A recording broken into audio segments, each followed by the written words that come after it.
স্বাগতম ভৌতিক রহস্য চ্যানেলে। আজকের গল্প ভূতের রাজা, লেখক হেমেন্দ্র কুমার রায়। রহস্য, ভয় আর অজানার এক শিহরণ জাগানো অভিযানে তোমাদের নিয়ে চলেছি। এমন এক ভয়ঙ্কর ঘটনার মুখোমুখি হতে চলেছ তোমরা, যেখানে অন্ধকারের গভীরে লুকিয়ে আছে এক রহস্যময় শক্তি, ভূতের রাজা। শেষ পর্যন্ত দেখো, কারণ এই গল্পের প্রতিটি মুহূর্ত তোমাদের টেনে নিয়ে যাবে অজানা আতঙ্কের এক ভয়াল জগতে।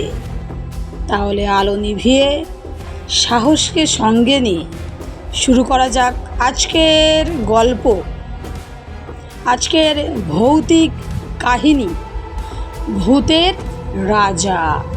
তাহলে চলো বন্ধুরা, গল্পটা শুরু করে দিই। সরকারি কাজে বিদেশে থাকি, ছুটি নিয়ে দেশে ফিরছি। সাঁওতাল পরগনার যে জায়গায় আমার কর্মস্থল ছিল, সেখান থেকে রেল স্টেশন যেতে হলে প্রায় 30 মাইলেরও ওপর পথ পার হতে হবে। পাহাড়ি পথ, 1 মাইল হচ্ছে 2-3 মাইলের ধাক্কা। তার উপরে রাতের বেলায় পথে বাঘ ভাল্লুকের সঙ্গে আলাপ হওয়ার সম্ভাবনা কম নয়। সকালবেলায় বেরুলেও মাঝপথে সন্ধ্যা হবে, তখন একটা আশ্রয়ের দরকার। মাঝপথের কাছাকাছি স্থানীয় একটি শিকার কুঠি ছিল। রাজা বা তার বন্ধুরা শিকারে বেরুলে এই কুঠি হতো তাদের আস্তানা। রাজার ম্যানেজারের সঙ্গে আলাপ ছিল, তাকে গিয়ে অনুরোধ জানালুম, শিকার কুঠিতে একটা রাতের জন্য আমাকে মাথা গোঁজবার জায়গা দিতে হবে। ম্যানেজার বললেন, এখন শিকারের সময় না, কুঠি খালি পড়ে আছে। আপনি 1 রাত কেন 1 মাস থাকতে পারেন। এখানকার পুলিশ সুপারিনটেন্ডেন্ট টেলার সাহেবও আজ রাতটা সেখানে বিশ্রাম করবেন। কুঠিতে আরও ঘর আছে, আপনারও থাকবার অসুবিধে হবে না। কিন্তু কিন্তু কি? কিন্তু আপনি সেখানে রাত কাটাতে পারবেন কি? কেন পারবো না? লোকের মুখে শুনি কুঠিতে নাকি অপদেবতার ভয় আছে। অপদেবতা? হ্যাঁ, অপদেবতা ছাড়া আর কি বলবো।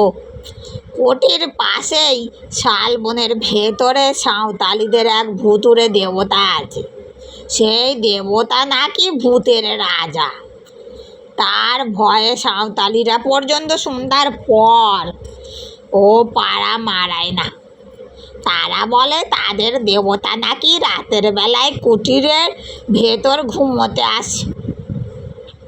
আমি হো হো করে হেসে উঠে বললুম, বেশ তো, মানুষ হয়ে দেবতার সঙ্গে রাত্রিবাস করব। এটা তো মস্ত পুণ্যের কথা, আমি রাজি।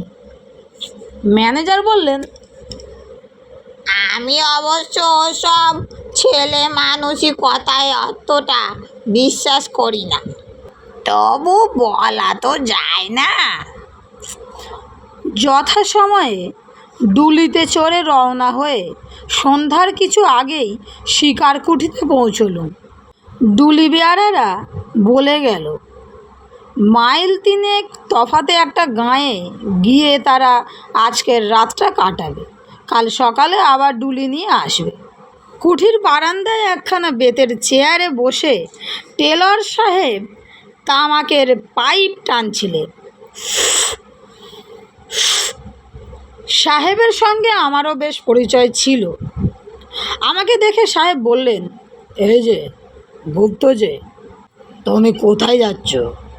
ছুটি নিয়ে দেশে ফিরছি। তুমি? আমি হোমে যাচ্ছি। তুমি কি আজ এখানে থাকবে? হ্যাঁ সাহেব।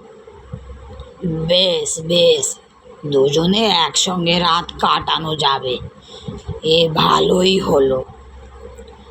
দুজন কেন সাহেব? 3 জন। 3 জন আবার কি? তুমি কি আমার আদ্রালির কথা বলছো?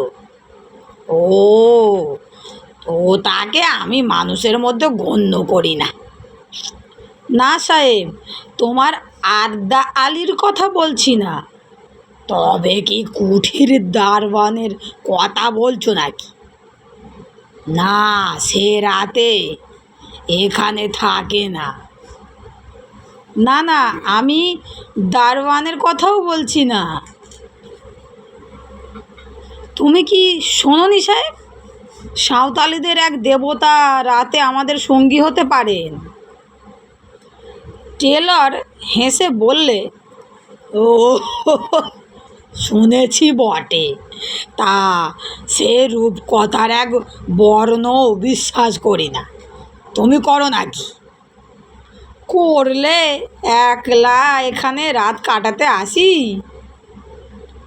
টেলর পাইপে 3-4টে টান মেরে বলল,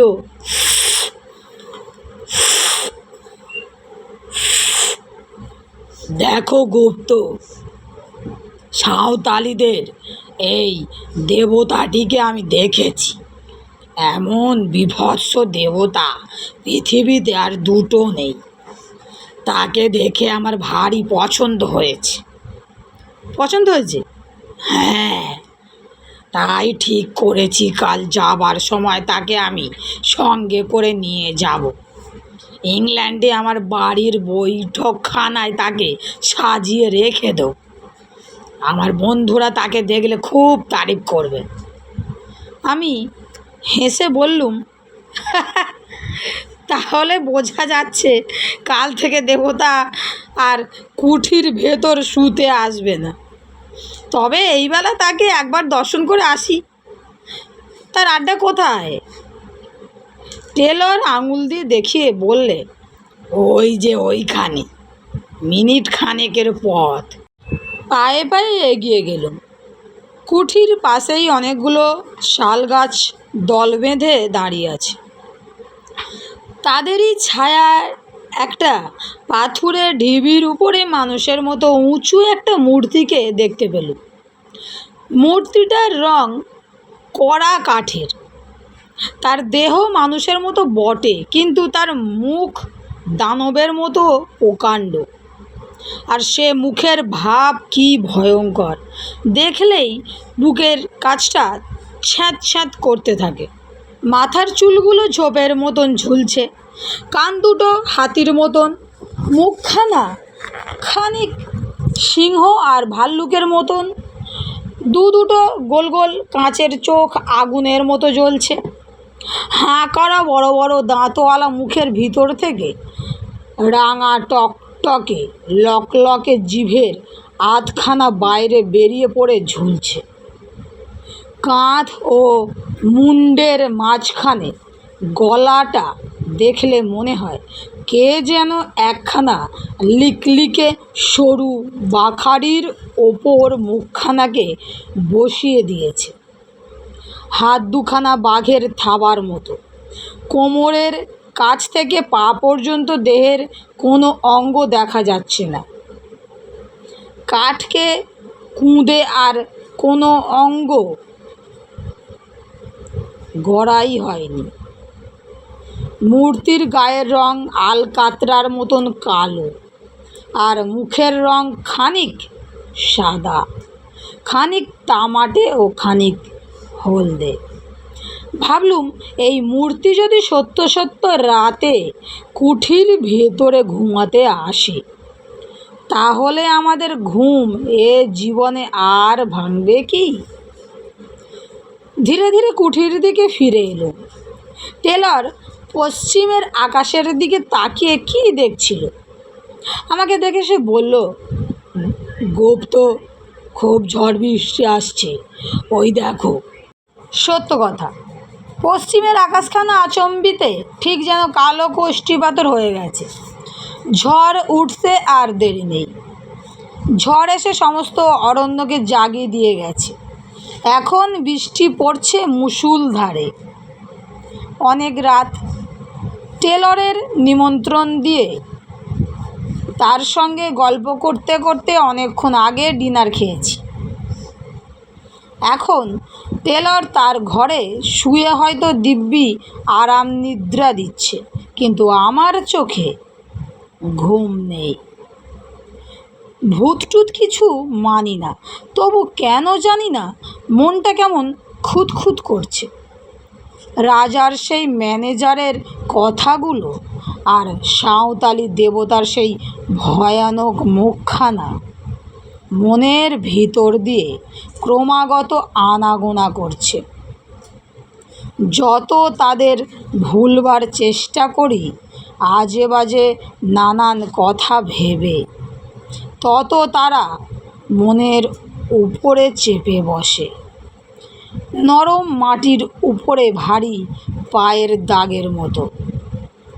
বাইরে বৃষ্টি ঝরছে ঝমঝমঝম, মাঝে ঝোড়ো দমকা হাওয়া হা করে উঠছে, যেন কোনো শত্রুকে অভিশাপ দিচ্ছে।